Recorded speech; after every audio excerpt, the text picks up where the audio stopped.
A rural road in western Norway, surrounded by glaciers and cliffs. A road as winding as these shores of the fjords. After hours of searching, I finally reach my destination. Floating on cold water, fish farms, wherein lie one of the country's most hidden treasures, farmed salmon. In these deserted places, surrounded by fences and closed doors, I have an appointment with a man who wants to reveal what he considers to be a scandal, hidden under the waters of the fjords.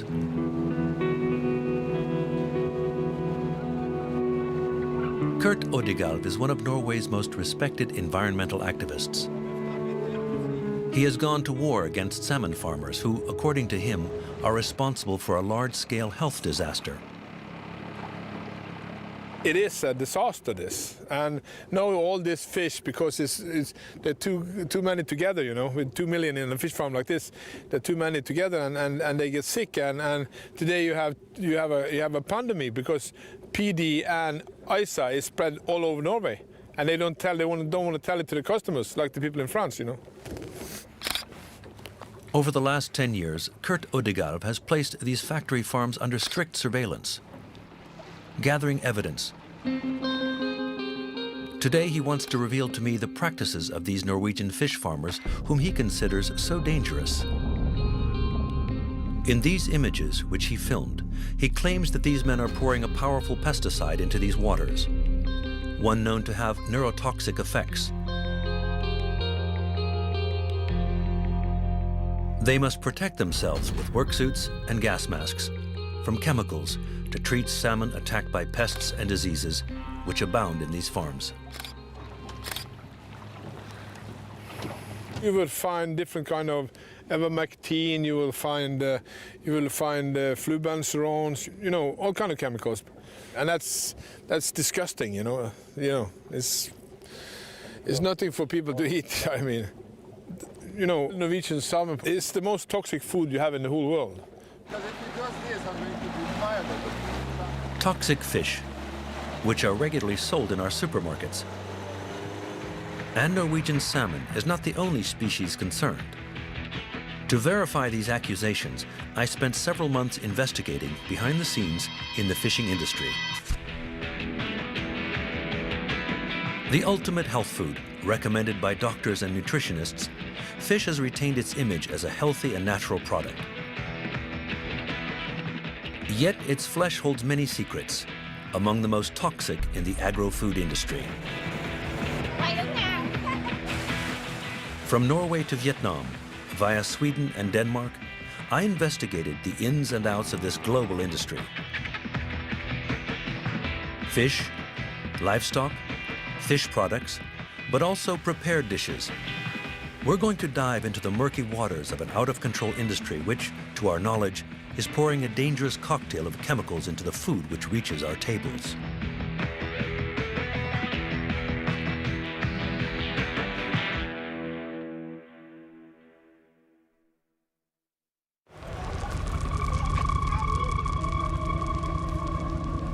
In France, fish consumption has more than doubled over the last 50 years.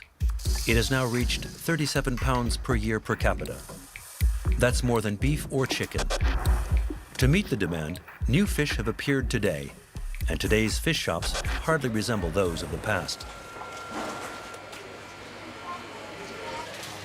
Hello, young man. Hello. What would you like? I'd like 2 salmon fillets, please. Okay. Okay. In this Parisian fish shop, the salmon is Scottish, the bass is Greek, and apart from the trout, not a French fish to be seen. We have very little French fish because we know that's not what we're getting. They just say it's from certain zones in the North Atlantic. A few years ago, we had a lot more precise information. Today, the vast majority of fish consumed in France is imported, and nearly half of it is farmed fish. We have farmed salmon, bass, and bream. Approximately 60% is fish from the sea, and the rest is farmed. Fish which are much cheaper than fished products, such as these farmed salmon fillets or these panga fillets. At €12.90 per kilo, it's the cheapest fish in the store. At $12.90 per kilo, that allows some people to be able to eat fish inexpensively. They can't afford to buy cod fillets at €32 a kilo. It sells very well. When's the next shipment? Tomorrow. Relatively unknown until 10 years ago, today, panga is one of the 10 most consumed fish in France. It can be found in fish shops and also in most supermarkets as frozen fillets.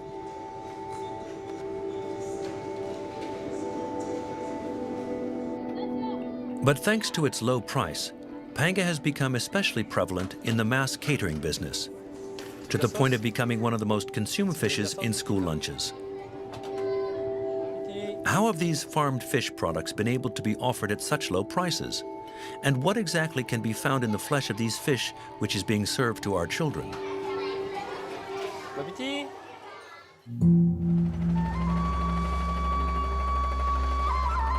In southern Vietnam, in the Mekong Delta, the first step of my investigation. Here, panga is part of the culinary traditions, sold in the markets, consumed every day in restaurants. But behind this traditional image, there's another reality. For 15 years, panga has also become one of the principal moneymakers of the region. 95% of global production comes from southern Vietnam. In the small village of Can Tho, in the Delta, a statue has been erected to it, right next to that of Ho Chi Minh, the father of the country's independence. I'm to discover that this economic success also hides a darker side, exploiting the inhabitants as well as the environment. On the river, I have an appointment with a busy man, who the Vietnamese call the Panga King, Mr. Minh. In just under 15 years, he has amassed the fourth richest fortune in the country, thanks to his fish farms. He exports panga to more than 30 different countries, including France. For the first time, he has accepted to open his doors to television cameras. Hello, Mr. Minh. The big fish are feeding over there. No, let's just show them the little fish. They're hungrier. Let's go over there.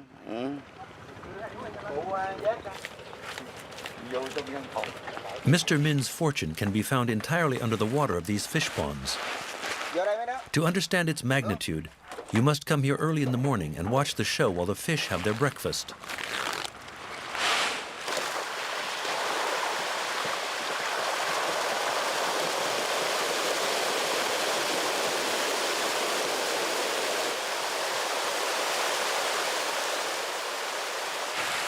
In each one of these ponds, 300,000 pangas, an industrial concentration for a voracious fish.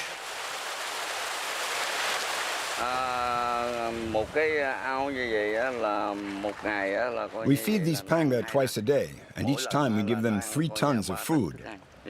That's how we feed them.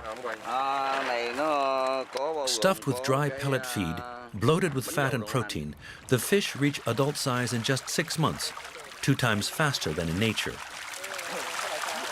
To ensure production, Mr. Minh has over 350 ponds of this kind. On my farms, there are 100 million panga. You must realize there are more fish in my ponds than there are people in all of Vietnam. After 6 months of farming, 25 tons of fish have been harvested per pond. But for panga, it is only the beginning of their journey to the plates on European tables. For maximum consumer appeal, Mr. Minh will put them through a radical transformation in one of his 8 fish processing plants. In less than an hour, they will become frozen fillets filled with additives ready for export.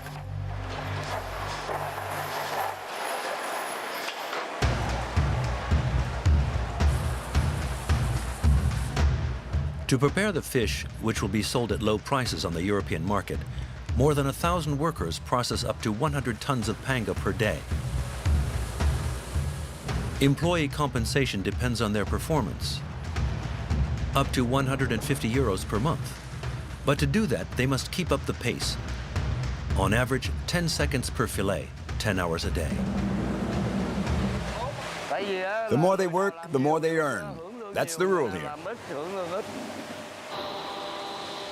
Before freezing, one last step is necessary, and that begins in these large washers.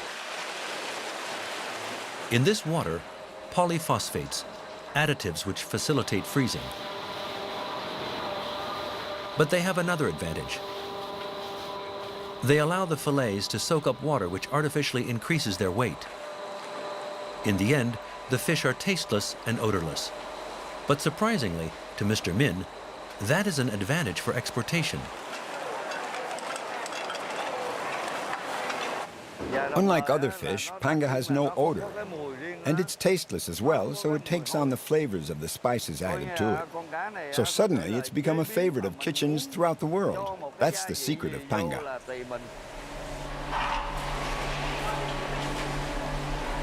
Every year, Vietnam exports 1.5 billion of these low-cost, colorless, and odorless fillets. 20% of the production coming from Mr. Min's plants.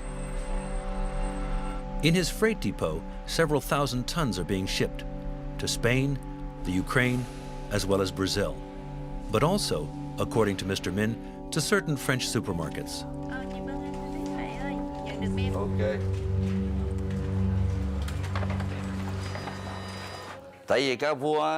This is the bill for our fish which is being sent to Carrefour. It goes through a middleman because Carrefour doesn't buy from us directly. There's a wholesaler who buys a shipment from us and resells part of it to Carrefour. Look, this is the wholesaler who's based in Paris. In Mr. Min's panga, we didn't find anything that would raise health concerns.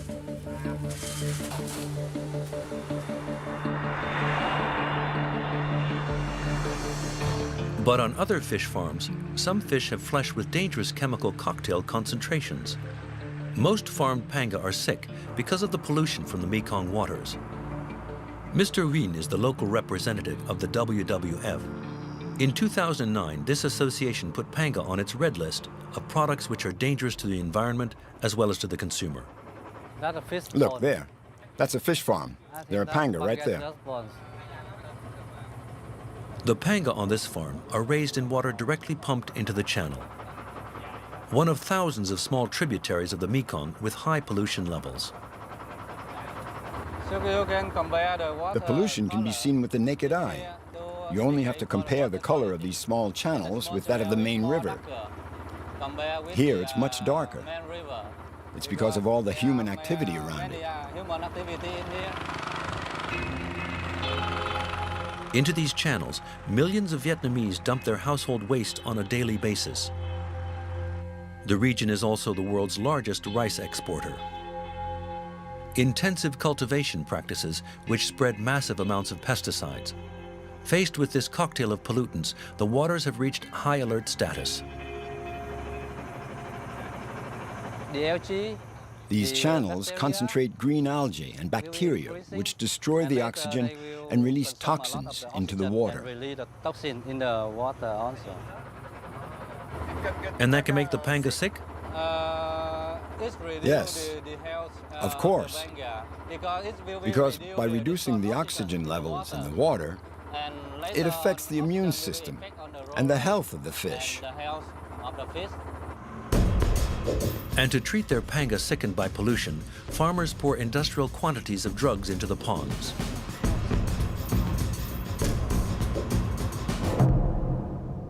On this farm, in fact, the fish have caught several diseases. So this is a big farm, huh? Yes. Patrick Kestemont is a researcher at the University of Namur in Belgium. He came to help this farmer to treat his sick panga. They do not have too many problems with diseases. On the body. Oh, yes, to their bodies. And there is also bleeding. bleeding in the fin areas. Yes. Bleeding. Okay, bleeding. Yeah. Oh, yes. Yeah, he fights with the problem with the And they also get a liver disease. in the liver. Yes. Yeah. Does he have some stages? Patrick Questemont is going to discover that to treat the fish, farmers use dangerous doses of drugs.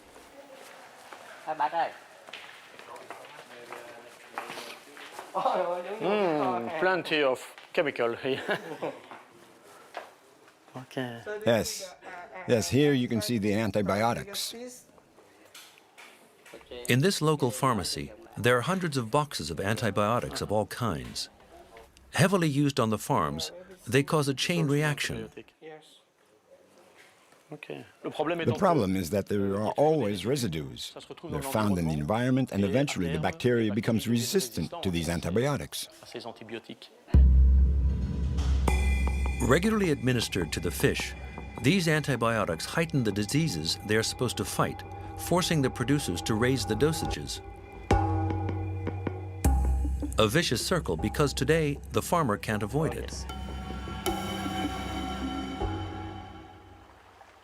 If the fish consume the antibiotics, they become absorbed into its tissues, and it will be released as a form of residue via feces, via excretions, and then these antibiotic residues will be found elsewhere, in the channels, to the point where they can also spread to other farms, because these waters are also used by other fish farmers. To stop this vicious cycle, Patrick Questemont is trying to promote less polluting drugs. But they are much too expensive for farmers who complain about the market prices of their fish being offered by Western distributors. Oh yes, sulfadiazine. Our production costs are 23,000 dong per kilo, but our selling price is only 22,000 dong, so we're already losing money. Okay, so no good for the business, huh? But sometimes it's After the antibiotics, Patrick Questemont will make an even more disturbing discovery. Ouf, ici aussi il y a du stock. Fumarate, manganese, gluconate, copper gluconate. No antibiotic, right? No, huh? It looks like Like chemicals and again pesticide. hemoglobin. Okay.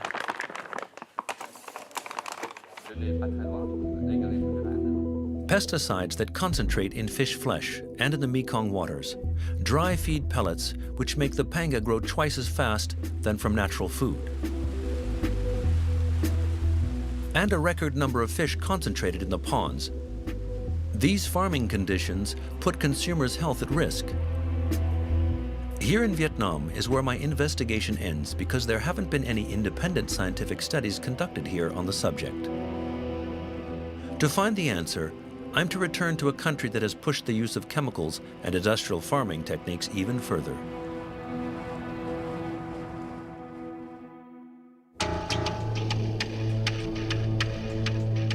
In Norway, fish farming is a €4 billion a year industry. This is the second biggest resource of the country after oil. 70% of the salmon consumed in France comes from these farms, which are directly immersed in the waters of the fjords. But in this secret and opaque world, journalists are not welcome. And no fish farmer has agreed to open its doors to us.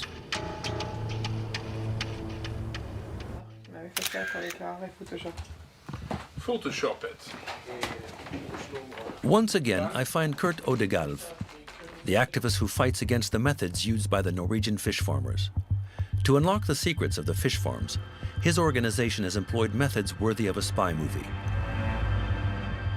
This boat, and also with the underwater robot, with which he probes the waters of the fjords.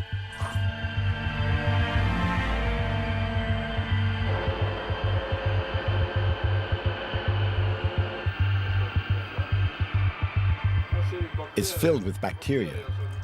There in the bubbles, this layer is full of waste. Under the farms, mountains of sediment, 15 meters high, where there is a mixture of food scraps and chemicals which are poured into the farms every day.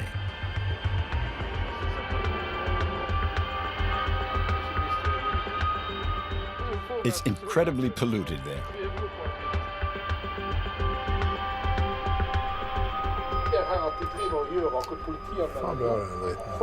What kind of elements is this? This considers all the toxins been sprayed for the fish to delicing, and it contains the fish shit itself. And you will see the sea bottom is completely destroyed, you know. And that's a gas factory, you know. It bubbles up with all kind of methane, and some of these pesticides they're using is the same that was used during the First World War to gas people. They have complete protect, they have gloves, they have everything, you know. The main problem for Norwegian fish farmers is this parasite, the sea lice. It lodges in the fish flesh and can kill them. Becoming resistant to all the treatments, it forces the farmers to use pesticides, which are more and more potent. These farming conditions produce frightening consequences in the fish, like in these cod, deformed by genetic mutations. This is a escaped cod from a fish farm, from a cod farm. Nearly 50% of the cod is born like this. They can never close their mouth. This is a genetic damage. It takes 8 generations in the sea to get this away. You understand? Yeah. And female cod of this type is known to get pregnant with wild male cod. See the beautiful faces, you know? Yeah. You don't eat things like this. But if you chop the head off, you wouldn't see it, you know? Salmon also suffer less visible but equally disturbing transformations. See, this is a much smaller tail. It has bigger tails with more sharp corners. And the shell is not covering the gills, you know? That's very normal. What we find inside the fish is even worse. Typical. This is no. What the hell? See this? This is a fresh salmon, you see? Yeah. How it's breaking, you see? This is no good fish, you know? This you should be able to tug back and forth. It shouldn't break like this, you know? A wild salmon contains 5 to 7% fat. This contains between 14.5% and 34% fat, you understand? And since the toxic is always following the fat, you know? This is the most toxic food you have in the world. This one is. Since these fish have more fat, the flesh of farmed fish absorb higher levels of chemical residues. And the observations of Kurt Odegaard have now been confirmed by the studies of a French researcher. Jérôme Ruzan works for the University of Bergen in Norway. He measured the concentration of toxic chemicals present in various food products. And the results that he obtained are enlightening. The different colors represent different pollutants. Here you have different food products. Hamburger, whole milk, eggs, apples, potatoes, cod, and farmed salmon. That's incredible. We can see from the chart that the farmed fish has much higher levels than the other products. Compared to other products, we can see very clearly that farmed salmon contains much more pollutants. You can see the number as well as I can. Farmed fish is 5 times more toxic than all the other products found in our supermarkets. For Jérôme Ruzan, the conclusion is obvious. Do you still eat farmed fish? No, I don't. You've stopped since these studies? Yeah. You simply must avoid exposure to these pollutants. By ingesting them, you're exposed. That's obvious. Because it not only is about measuring these pollutants, it's also about evaluating their effects on these laboratory rats. Here we have a test group that we used as the control group, where the mice ate standard laboratory food and we tested them. Then we had another test group that had exactly the same food, except that we added farmed salmon to it. For the test group, fed with the farmed salmon, he obtained some very disturbing results. What we have here is adipose, or fatty tissue from the abdomen. If you look at what happens to the farmed salmon, it's pretty impressive. Eating farmed fish has made them obese and diabetic. If organisms are exposed to different pollutants, some of these pollutants are going to make the organism accumulate more fat. So a theory has been formulated which correlates obesity being a consequence of all the pollutants we encounter in the environment. Jérôme Rouzan then makes another revelation. According to his research, what makes the salmon flesh most toxic is not the pesticide poured into the farms, but rather the dry pellet feed which are fed to the fish. The pollutants come mainly from the food which is fed to the salmon. What are these pollutants? There are dioxins, PCBs, dieldrin, aldrin, toxaphene, all these chemicals. How is it that this is found in the dry pellet feed? Well, you'll have to ask those who make the fish feed. What is certain is that the effects can be huge. That's what's dangerous. Simple dry pellet feed, which is even more dangerous than pesticides and antibiotics. How is it made? And why is it so toxic?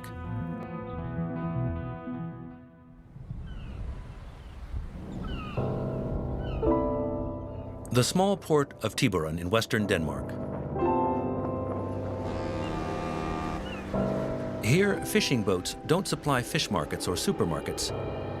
This factory makes fish feed. Finn Nielsen is the factory foreman. Here's his specialty. Here's our product, dry fish pellets.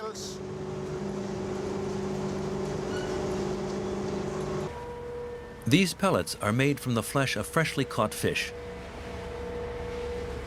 That day, a shipment of sand eels was sucked directly into the ship's holds through this pipe, which carries them to the processing workshops.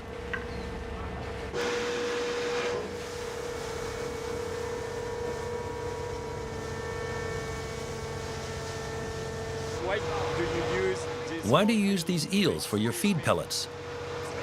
Because it's a fatty fish. It contains protein, but also a lot of oil. What interests him are fatty fish. In his factory, 20% come from the Baltic Sea. And it's there where the problem starts.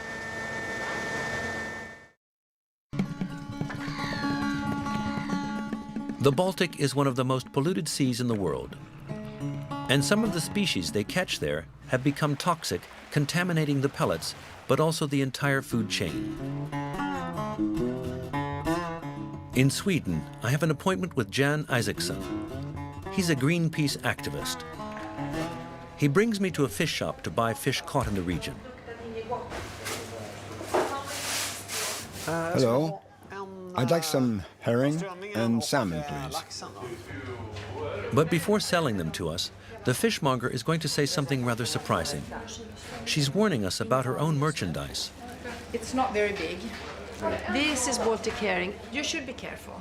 People are very much aware. They don't eat it more than at the most once a week. And it's the same thing with the eel. And if you're pregnant, you shouldn't eat the fish from the Baltic at all. If she gives this warning, it is thanks to the work of Jan and the Swedish government, which have started giving public health warnings against eating Baltic fish, especially fatty fish like salmon or herring. It contains high levels of dioxins, and it's one of the most powerful toxic pollutants that we know of today. And extremely low levels of dioxins can have effects on your hormone systems. It can cause cancer. To find the source of this pollution, we don't have to look very far. So let's try the small road. Just an hour's drive outside of Stockholm to this chemical plant, which turns Swedish trees into paper.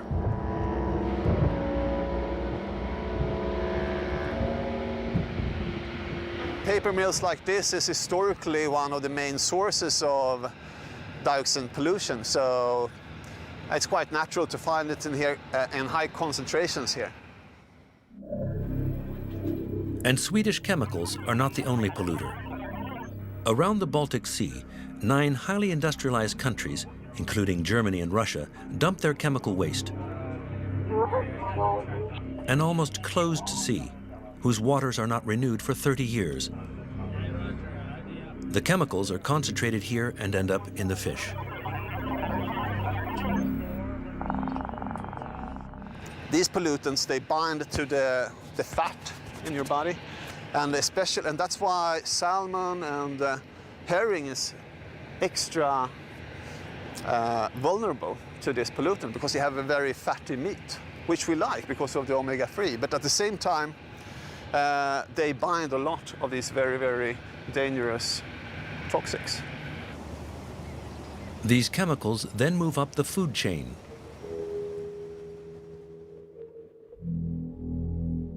The more fatty the fish, the more the pollutants are absorbed into the flesh.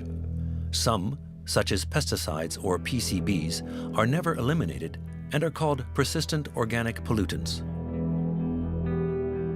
Moving up the food chain, they concentrate more and more in the fatty tissues.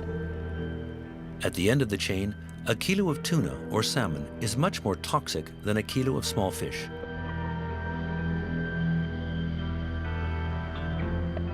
Consequently, some fatty fish from the Baltic have become unfit for consumption. So they are harder to find on the consumer's plate. So, they find themselves in heavy demand in the market for making dry pellet fish feed. And that's where the toxicity builds up.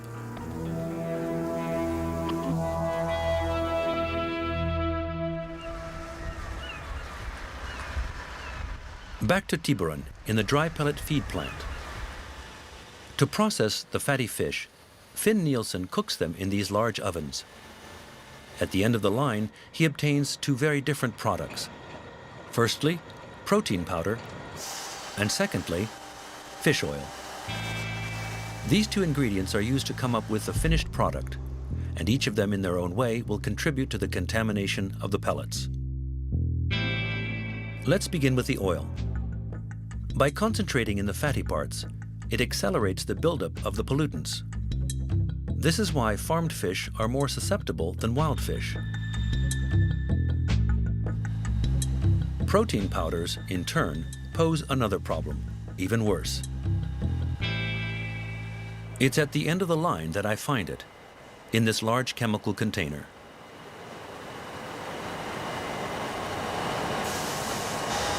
The antioxidant ends up in the protein powder here. It's called ethoxyquin.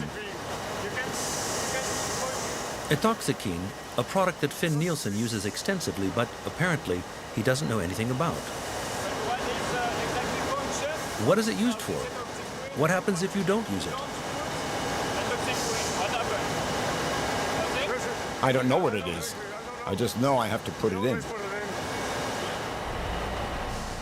Why is this mysterious chemical used? And does it pose a threat to consumers? This is the story of one of the best-kept secrets of the food processing industry. At first glance, ethoxyquin has no place in a food factory. The product was registered in 1959 by Monsanto, the giant US chemical company, in the category of pesticides. It was used to treat rubber, but also fruits and vegetables. Its use is strictly regulated and limited. What is it doing in fish feed?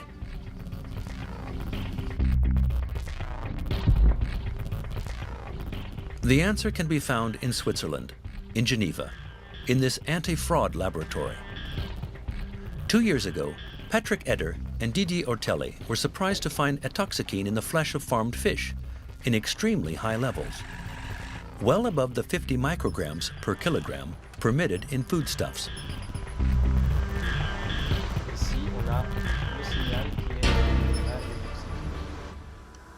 The reference value is 50, so we're looking at this level. And we see that in our fish, the measurements are 10 to 20 times more than this standard because concentrations of between 500 and 800 or nearly 1,000 micrograms per kilogram have been found. so they're extremely higher than the norm. They're a lot higher than the norm. We don't see that in wild fish. This is logical since they're not fed fish meal.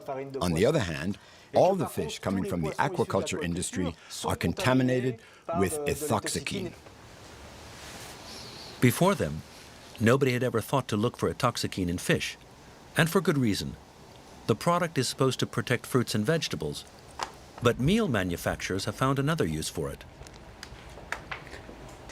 So in fact, it's put into the fish meal to prevent the fat which is present from becoming rancid, thus ensuring the quality of the fat. The problem is that the manufacturers of the dry meal pellets did not notify the health authorities of the change in use. The result? Ethoxyquine levels are strictly controlled in fruits and vegetables, and even meat, but not in fish. It's paradoxical that there are standards set for cattle and chickens, but no standards for fish. Even worse than that, you can find standards set for kangaroos, for reptiles, but none at all for fish. And Patrick Eder made an even stranger discovery. The effects of ethoxyquine on human health have actually never been evaluated by the EFSA, the European Food Safety Agency. A lot of things are missing if you take a hard look at the EFSA's report concerning long-term toxicity and aspects related to cancer. No valid studies have been submitted concerning the levels of toxicity in reproduction or fetal development. No valid studies have been submitted on neurotoxicity either. So after all, the EFSA could not even establish an acceptable daily intake level because it claims it was not able to calculate it due to insufficient data. If such a substance is to be introduced to the marketplace, it certainly shouldn't have been done using such weak studies. Only one serious study has been published. It comes from a Norwegian researcher. We have found almost nothing except this thesis, which was written in Norway. I decided to track down this researcher.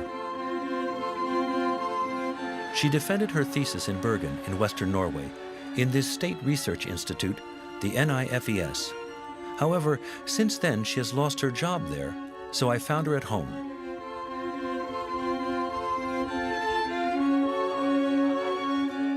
Working with ethoxyquine, Victoria Bone at first discovered that nobody, not even the manufacturer Monsanto, had any idea of the effects of this chemical on human health.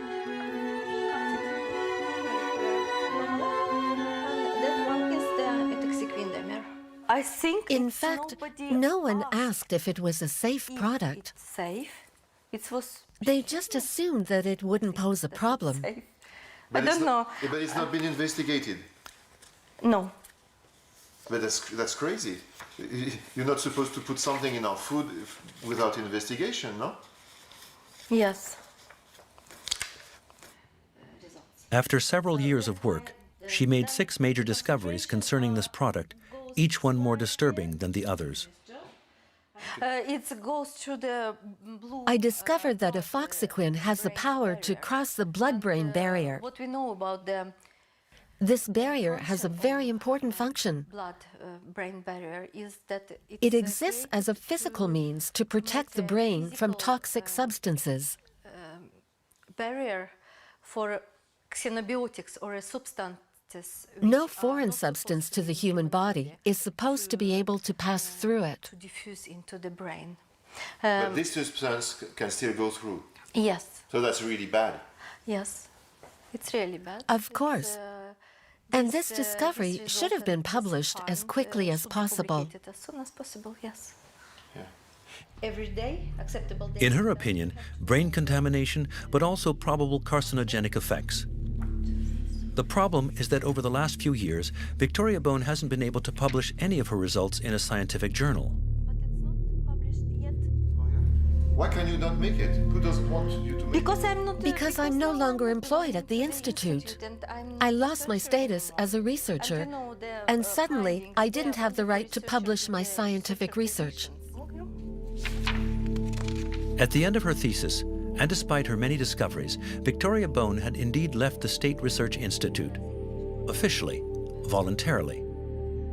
But I was about to discover that the reality was a bit different from the official version. Because I finally decided that I no longer wanted to deal with this question anymore. Father and this tema. Why? You say you have 6 publications ready. You seem like you want to publish it. You seem frustrated. I mean. Do you like... If you will take away camera, then we can talk first about this, and then... Off camera, Victoria Bone confirms that she had been pressured, and there were even some attempts to falsify some of her results. I can tell you now this... In the hope of finding a job and one day publishing her research, she chose not to denounce these practices in the media. But others have done so before her, because she was not the first to have been forced out. In 2006, this woman, Claudette Bethune, also a researcher at the NIFES, had also measured the presence of hazardous substances in salmon. In a Norwegian newspaper, she had accused her superiors and the Ministry of Fisheries of pressuring her and falsifying her findings.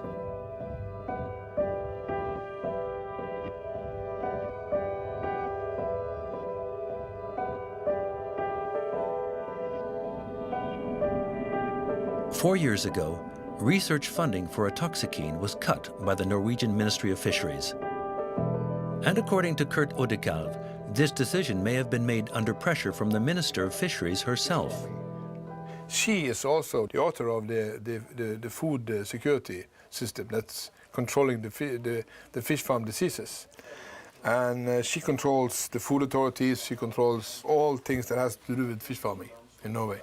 And she uses her power in a bad manner. So she gives them order to take down this fish, the disease, take it down from 1 to 2, so we can sell the fish. So we don't lose money, we have to sell the fish. So they sell the fish that's infected and sick. And that's never been before. She is a rotten piece of in this story. To verify these accusations, I decided to speak with this minister. In Brussels, in the aisles of a trade show, I have an appointment with her for a 5-minute interview. But the time allotted to me will be much shorter.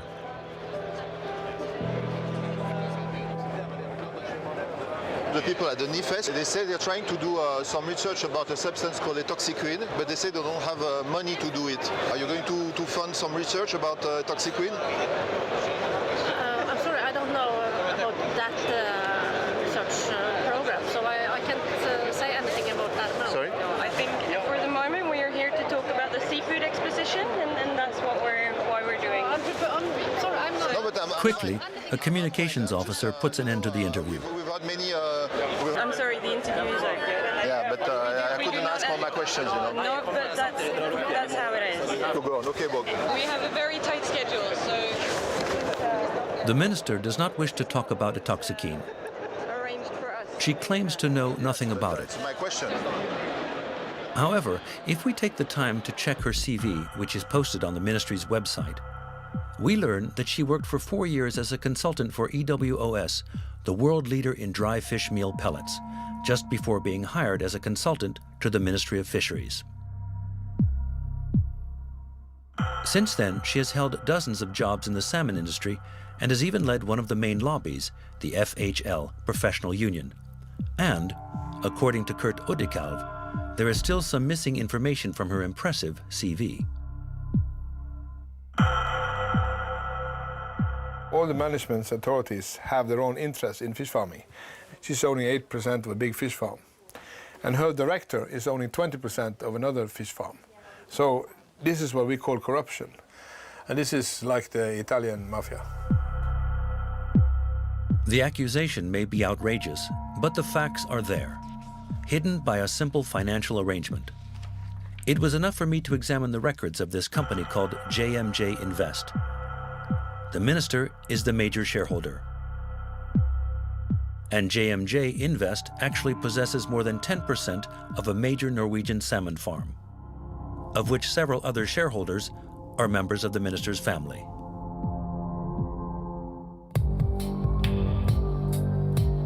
Toxic fish, Researchers muzzled, a minister with a conflict of interest, I left Norway a little surprised by what I had just learned. But my investigation is not quite finished yet.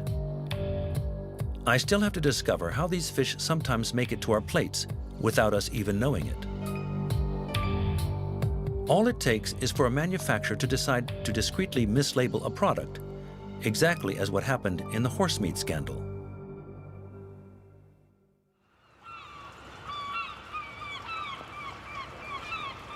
In Boulogne-sur-Mer, the main French fishing port, some companies are not happy just selling fish. They also produce a product, totally unknown to consumers, which are widely used in prepared dishes. This day, a shipment of cod from the Baltic arrives. On one side, the fillets are piling up. On the other, the waste, which will not be lost. And what are you filleting here? Is it a small cod? Luce Sergent works for a company specializing in the processing of fish waste. So once the cod fillet has been removed, in this case it's a cod, we see that there's still a lot of flesh that can be extracted by pulping for use in processed foods, such as rillettes, for example. So it gives added value to what was previously regarded as waste only a few years ago. And today, it's become a highly valued resource. Highly valued, and most importantly, not very expensive. These remains, which are processed into our prepared meals, are bought by Luce Sergent for less than 15 cents a kilo. Some of them are loaded into these refrigerated containers. Others go directly into these dump trucks and are transported to this plant, where nothing is lost.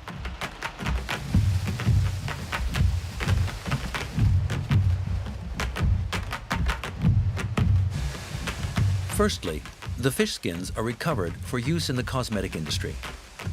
As to the heads and the flesh that remains attached to the bones, they are sent to be processed in this workshop.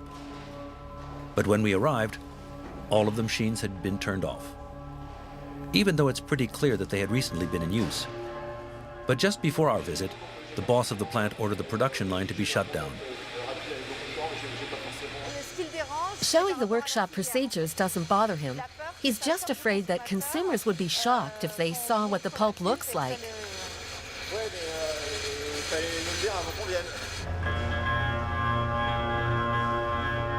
We still managed to film what the boss wanted to avoid being shown, with a hidden camera in another workshop.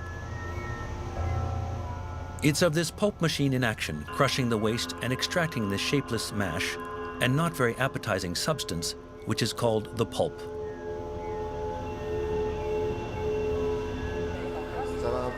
Once washed, here is what the finished product looks like. This one was made from the remains of a fatty fish, trout. What can that pulp be used for example? It's usually used in prepared meals, but also in a lot of pet foods. In what? For feeding dogs and cats.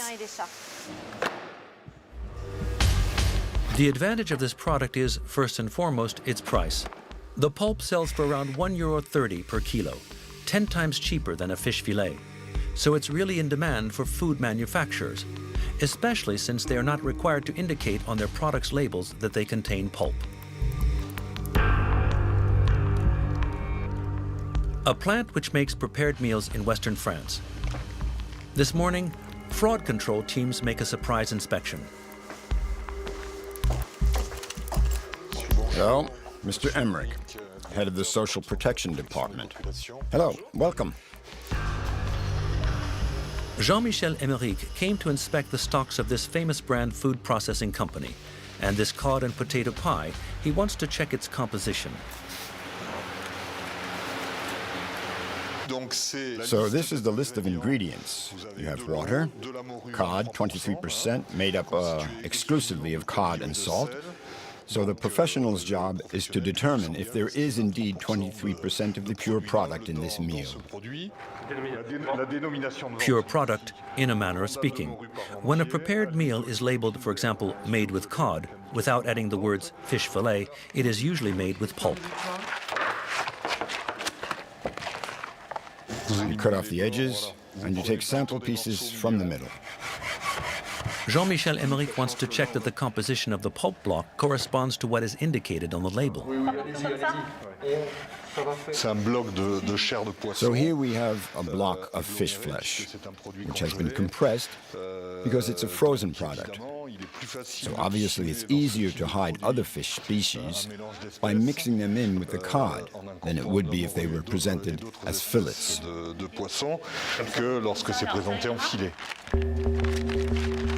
After the horse meat scandal, fish is also in the sights of the fraud control department.